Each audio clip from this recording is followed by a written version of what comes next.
कल्याण डोंबिवली परिसरामध्ये पुन्हा एकदा पावसाचा जोर वाढला असून मुसळधार पावसाला सुरुवात झाली आहे। मी सध्या उभा आहे कल्याण आग्रा रोडवरती। आपण पाहू शकता या ठिकाणी वाहतूक कोंडी देखील दिसून येते। मोठ्या प्रमाणात वाहतूक पोलिसांकडून वाहतूक कोंडी सोडण्याचं काम या ठिकाणी सुरू आहे।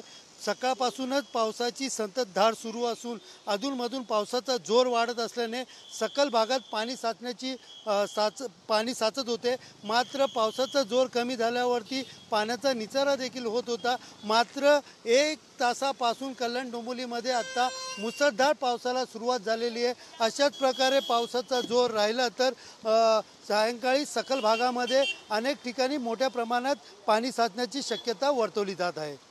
कॅमेरा पर्सन गणेश राहटेसह सुनील जाधव, TV9 मराठी, कल्याण।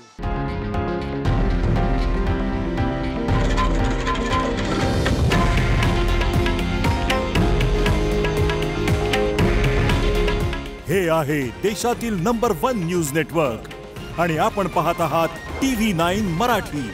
काळजी तुमची, हित महाराष्ट्राचं।